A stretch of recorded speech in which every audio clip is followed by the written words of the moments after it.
संस्कार के उपलब्ध जब हुआ है,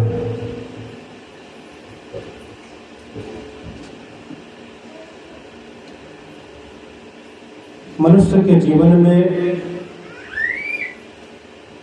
संस्कारों की बहुत जरूरत होती है। बचपन से लेकर के बुढ़ापा तक, जन्म से लेकर के मृत्यु तक संस्कार बहुत बलिष्ठ होते हैं। बचपन में जो संस्कार बच्चे के अंदर डाल दिए जाते हैं, वह संस्कार जीवन भर काम आते हैं। अब संस्कार कैसे डाले जाएं, किस तरीके से उस बच्चे के अंदर संस्कार डाला जाए, यह निर्भर करता है परिवार के सदस्य के ऊपर।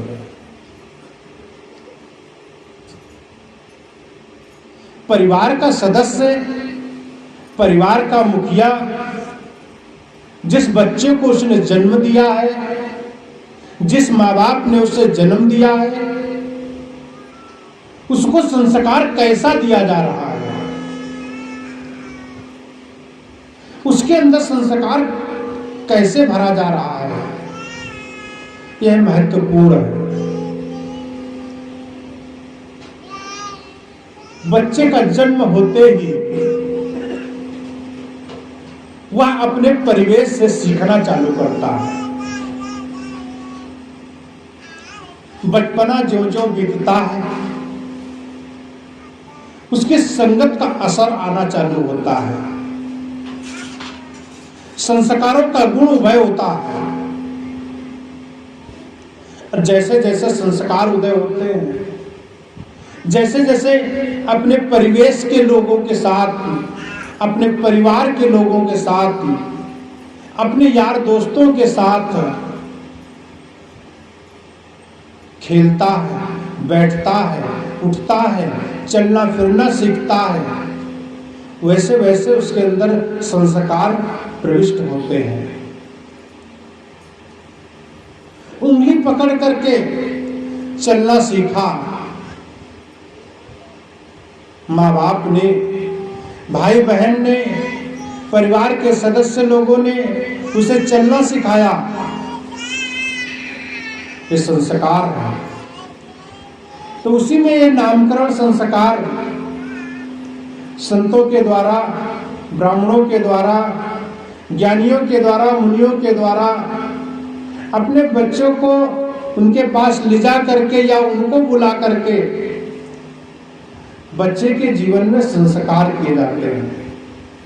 उससे उनके जीवन में संस्कृति पैदा होती है, और जैसे जैसे संस्कृति पैदा होती है, वैसे वैसे उसके संस्कार बलिष्ठ होते हैं।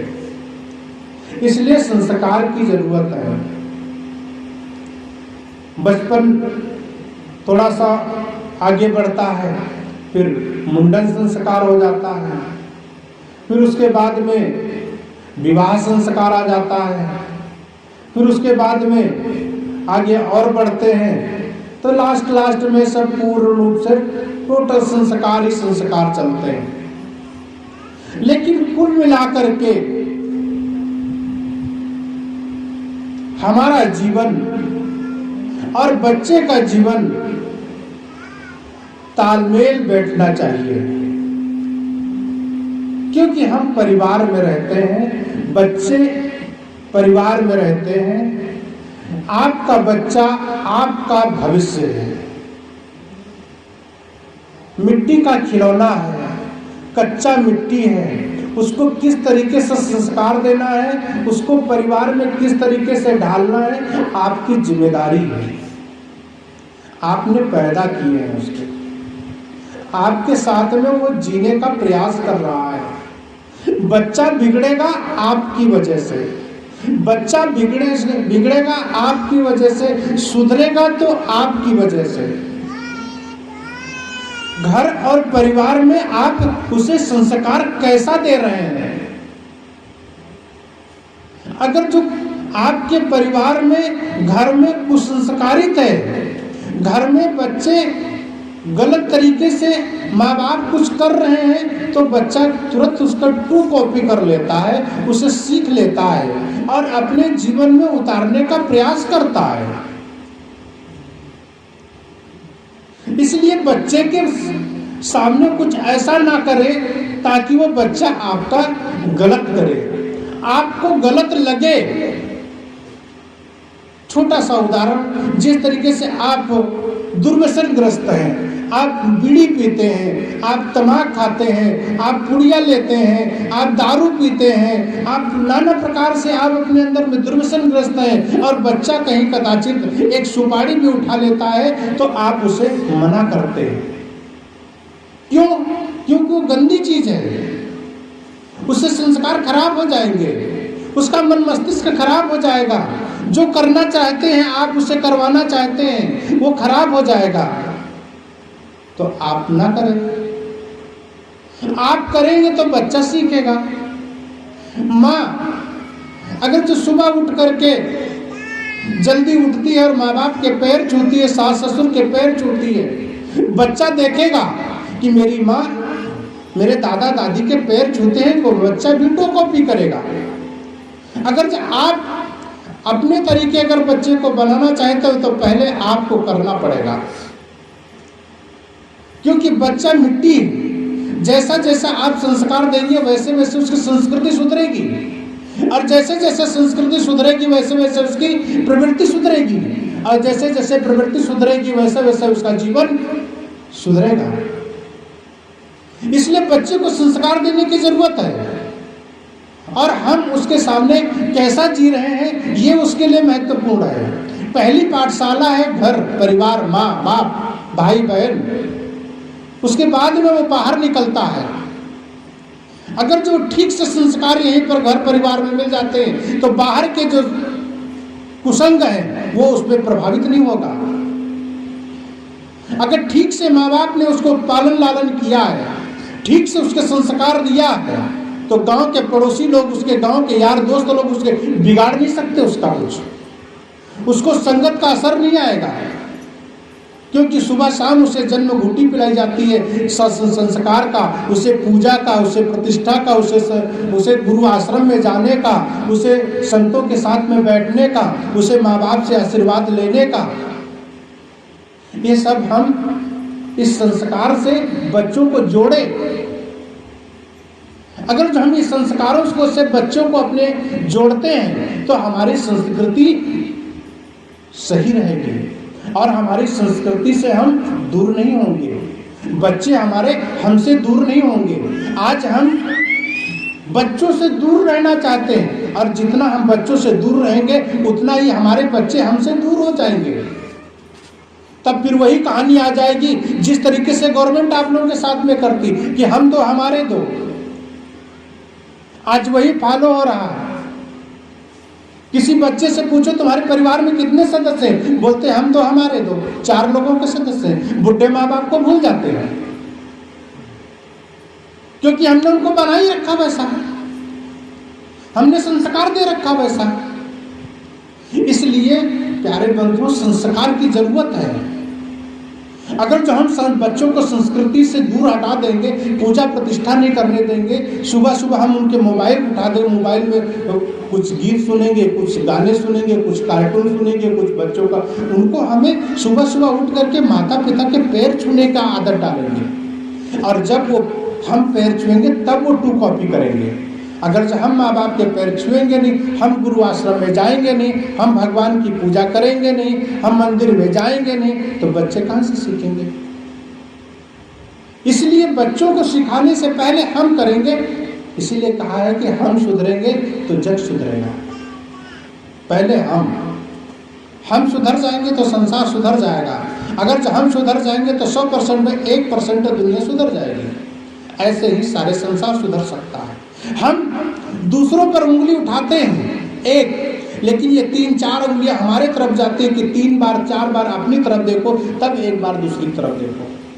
अपना समय वेस्ट मत करो दूसरों का दुर्गुण देखने के लिए, दूसरों का सुख देखने के लिए। किसी के जीवन के दूसरों का सुख देखने की भी जरूरत नहीं है, दूसरों के दुख देखने की भी जरूरत नहीं है। हमारे पास समय ही नहीं है अपना सुख भोगने के लिए।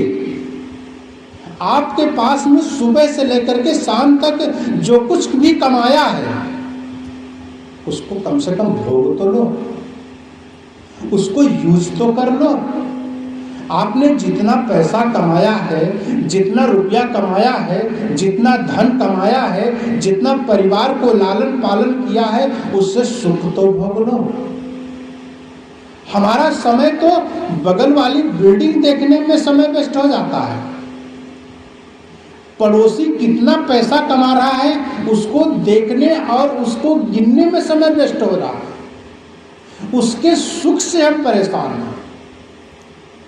पड़ोसी ने 2 चक्के की गाड़ी लाया है और हम साइकिल से चल रहे हैं, उसको जलन में हम परेशान हैं। समय भी वेस्ट, धन भी वेस्ट, हमारा मन भी वेस्ट और हमारा तन भी वेस्ट है। हमारे पास जो कुछ है, इसलिए इसी को सदगुरु कबीर साहब ने कहा है कि जो कुछ करूं सो पूजा, जो कुछ करूं सो पूजा। न कि मंदिर में घंटी बजाने से, मंदिर में राम राम कहने से। वो वहां पर आप जाएंगे 2 मिनट, 5 मिनट, 10 मिनट बैठ करके मंदिर में घंटी बजा करके भगवान की पूजा करके मन शुद्ध रह सकता है, लेकिन 24 घंटा नहीं रहेगा। 24 घंटा रखने के लिए करना पड़ेगा जो कुछ करूं सो पूजा। आप रोटी सेक रहे हैं तो आप उसे पूजा मान करके रोटी सेकेंगे तो आपकी रोटी जलेगी नहीं। आप उसे समझिए कि ये हमें भगवान का भोग लगाना है। अगर कहीं जल गई रोटी तो भगवान नाराज हो जाएंगे, क्योंकि आपके पति देवता हैं, आपके बच्चे बालक भगवान का रूप है। आप उन्हें अच्छी रोटी, अच्छा भात, अच्छी सब्जी खिलाएंगे तो उनका मन खुश रहेगा, उनका तन अच्छा रहेगा, आपके प्रति उनका भाव अच्छा रहेगा। इसीलिए सदगुरु कबीर साहब ने कहा है कि जो कुछ करो सो पूजा। हमारा कर्म ही पूजा बन जाना चाहिए। जिस दिन हम ऐसा करना सोच लेंगे तो हमारा जीवन, हमारा धर्म, हमारा कर्म सब पूजा बन जाएगा। जिसकी हम कल्पना कहीं ऊपर करते हैं, स्वर्ग की कल्पना हम जिसकी ऊपर करते हैं, वो हमारे जीवन में निखार करके आ सकता है। जिस भगवान की कल्पना हम ऊपर में करते हैं, वो हमारे परिवार में भगवान हमें नजर आएंगे। लेकिन कब? जब ये संस्कार उस बच्चे में ढोलोगे, जब ये संस्कार अपने परिवार में संचालित करोगे, जब इसका मुखिया सही होगा तब। इसलिए हमें सुधरने की जरूरत है, बच्चों को संस्कार देने की जरूरत है, हमें जीने की जरूरत है। और जिस दिन हम ये कला सीख जाएंगे उस दिन हमारा जीवन स्वर्ग बन जाएगा। स्वर्ग की कल्पना ऊपर नहीं, हमें परिवार में करनी है। स्वर्ग की कल्पना हमें अपने जीवन में करनी है और स्वर्ग में जीवन जीने की कला सीखनी है। वो कला कहाँ मिलेगी? वो कला सिर्फ धर्म सिखाएगा, सिर्फ धर्म सिखाएगा, ना कि पिक्चर की आकृतियां सिखाएंगी, ना कि नाच नौटंकियों की आकृति सिखाएंगी। संत गुरुजनों के चरणों में जिस दिन हमारा ये मन की डोरी बंध जाएगी, उसी दिन हमें सुख की अनुभूति होगी, उसी दिन हमें जीवन जीने की कला मिलेगी और उसी दिन हमें इसी परिवार में स्वर्ग नजर आएगा और इसी जगह हमें सुख नजर आएगा। नहीं तो पूरी रात बिस्तर बिछाते बिछाते बिछाते बिछाते बीत जाएगा, नींद नहीं आएगी। आखिर में नींद की गोलियां खानी पड़ सकती हैं। इसलिए बंधुओं, ऐसा काम न करें जो हमारा जीवन नरक बन जाए। ऐसी बात ना बोले जो हमारा परिवार विनष्ट हो जाए, ऐसा संस्कार अपने बच्चों को ना दें जो हमारा परिवार पथभ्रष्ट हो जाए, हमारे रास्ते से भटक जाए। ऐसा संस्कार ना दें जो आपका पुत्र आपके कब्जे में ना हो, आपके कहने के अनुसार ना चले। ऐसा संस्कार बच्चों को ना दें।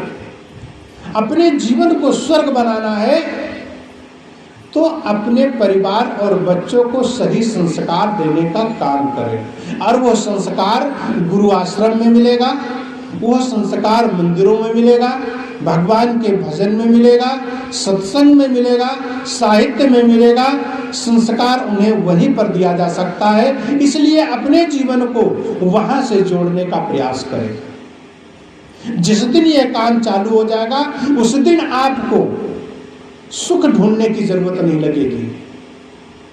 इसलिए यह काम करें जिससे हमें सुख की अनुभूति हो, जिससे हमें समृद्धि बढ़े, धन बढ़े, वैभव बढ़े, सब कुछ आए, लेकिन उसके साथ साथ में उसको भोगने की कला, उसको अपने जीवन में उतारने की कला सीखेंगे, तब सुख और तब समृद्धि, तब वो स्वर्ग मिलेगा हमारे जीवन में, जिस स्वर्ग की हम कल्पना करते हैं।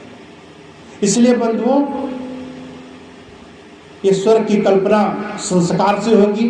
और जिस तरीके से आज ये संस्कार इन्हीं संतों के द्वारा दिया गया, उस बच्चे के जीवन में प्रविष्ट हुआ, मैं ऐसी शुभकामना करता हूं कि वो बच्चे के जीवन में दिन दुना रात चौगुना वह संस्कृति से जुड़ा रहे और सुखपूर्वक उस जीवन परिवार के साथ में, माँ बाप के साथ में, दादा दादी के साथ में, गांव और नगर और शहर जिले के विकास के लिए पूरा काम करे। यही मेरी शुभकामनाएं हैं। बोलिए सदगुरु कबीर साहब की जय। साहिब